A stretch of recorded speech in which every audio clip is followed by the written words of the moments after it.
David Lisot for CoinWeek here in Great Britain at the Coinex Coin Convention in London. Great place to walk around the floor and talk to the dealers and collectors to find out what kind of really cool coins they brought with them. There's all kinds of great, exciting things you're going to see. Watch for some of our great, cool coins here on CoinWeek. Got quite a cool coin here. It's a coin of Mary, Queen of Scots, which is appropriate at the moment here in the UK.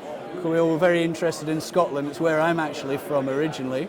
And we've just had the referendum where the Scottish people have, by a very small majority, decided to stay in the United Kingdom. Otherwise, we might have had another Queen of Scots, where Elizabeth would have had to be, our current Queen would have to be Queen of England and Queen of Scotland as well. But this is a coin of her ancestor, Mary Stuart, who famously got her head chopped off by her cousin, Queen Elizabeth I. This is a beautiful silver Ryal of Mary, Queen of Scots, struck during her second widowhood in 1567 after the assassination of her second husband, Henry Darnley. It's a beautiful crown-sized coin, struck in high relief. On the obverse, we have the Lion Rampant of Scotland, her ancient heraldic symbol of Scotland, dividing two thistles, which are also heraldic symbols of Scotland, with the Queen's titles as Queen of Scots around it. And on the reverse, we have this very unusual imagery of a tortoise climbing a palm tree which has a crown above it. And numismatists have been long puzzled by this imagery, but we know it was very important to Mary because we have some embroidery that was actually done by Mary herself when she was in captivity in England before she had her head chopped off with this same imagery. And some people think it could refer to a particular battle against the Turks, which happened a few years previously. Others think that it could be an imagery, something suggestive of fertility. In Renaissance thought the turtle was sometimes a symbol of birth, and shortly before this Mary had given birth to her son and heir, who would become James VI of Scotland after she was deposed, and later James I of England. So it's redolent with Renaissance imagery, but very unusual to see a palm tree on a Scottish coin because Scotland's a rather chilly place and we don't have many palm trees up in Scotland. And we have this wonderful legend which is used by many Stuart kings subsequently, Exurgat Deus, a disipenter inimici eus, which means arise God and dispel thine enemies. So, a pretty cool coin. What kind of value? This coin we are retailing today for $5,000, so a little over £3,000. We've got a few cool coins here on the table at Baldwin's, but on this occasion we've got a really cool coin of King Charles I. I've actually got it here in my hand. This is a high relief pattern by Abraham van der Dalt, who is a Dutch engraver. He's also a keeper of the art treasures of King Charles I. He's actually his personal curator of his collection. And he suggested making some very high relief coins to be circulated, but it turned out they were in such high relief they couldn't actually go ahead and make these because the dies would keep breaking. And so the actual examples that were struck from the high relief dies are actually extremely rare. And this one's even more special because it's not just a £1 face value, a 20 shilling face value. This one is actually a 30 shilling face value. It's a heavyweight piece, in other words. It's about 50% heavier than a regular one. It's the only one we've ever come across that's of that weight. It equates to 30 shillings worth of gold at the time. And it's got a great provenance too. It goes back about 3 or 4 collections right back into the early part of the 20th century. And it's a great coin. It's £75,000. What is the interesting part about Charles I in British history?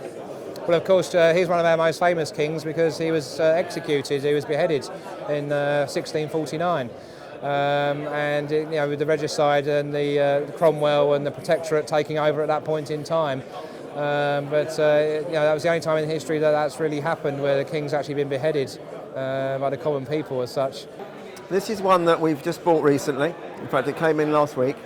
It's a very, very high-grade Sesterce of Trajan. Trajan was an emperor that ruled 98 to 117 AD, but he was one of the most travelled emperors. He went off on his wars and adventures, and his coinage is the epitome of the style of the end of the 1st century. So you get this very, very high relief portraiture, and you can see the portrait sits perfectly in the centre of the coin. A very, very long legend around showing off his different titles, and then the reverse, the normal sort of type with a seated god and goddess. But you can just imagine how this, as a big medallic type coin, was taken by the barbarians that he was conquering, and they were looking at his image and knowing that he was the one that conquered them.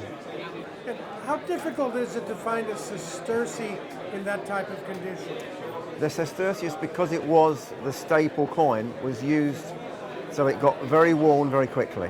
So because of that, it is hard to find a coin of this sort of quality in the normal run-of-the-mill coins. They're available, but they are true collector's coins. What kind of value? This is a $1,000 to $2,000 coin. We got something this year which is quite interesting, which is a Massachusetts oak tree threepence, which has just been discovered in England, which is the first time I've ever heard of a Massachusetts silver coin being dug up on English soil. And funnily enough, it turned up near Sherwood Forest, of course the home of Robin Hood. And a fascinating piece this. The man found it, didn't know what it was, put it onto Facebook and was inundated with thousands of people telling him what it was and all different values. Well, the prices he's been quoted are anywhere up to £1 million, which of course is way too high because people got confused thinking it's a willow tree or New England. But the coin is in fact the finest known oak tree threepence, Noe 23, which is just being conserved and slabbed by NGC and will be coming up in our auction in December at St James's Auctions. How would a coin like that struck in America end up back in England? Well, quite simply, there was a lot of traffic, people travelling to and fro in that period, the 1650s, 1660s, a lot of people. So somebody's obviously had that in their pocket, walked across a field and dropped it. And obviously losing a coin like that, a coin of threepence, in the 1650s or 60s is a fortune. Somebody must have been very upset that day. Guesstimate of value. Estimate will be around £20,000 to £25,000. This coin is a Santiago 8 Ryal. It is dated 1800. And it's in a nice condition. And what makes this coin so special is the error. It should say Carolus IV, but it says Krolos instead of Carolos. And that is the error. And we have been researching the coin and we can't find any listings or any offerings or any auction records for this coin.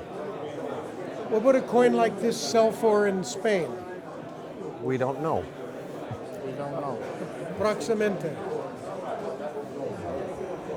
The way auction prices are going right now, it could be anything. But it's something that's very unique. And how did this coin show up here at the Coinex convention? Well, it was brought here, but it was sold in Europe. And it was brought here to London for this gentleman to expertise it. How rare is this coin? ¿Qué rareza tiene la moneda? La moneda yo pienso que es prácticamente única. Yo no conozco ningún otro ejemplar. There is a listing in the World Coins, the Kraus, at $5,000 some odd dollars in VF. There's no listing in higher grade. So that's the only reference we have on this coin.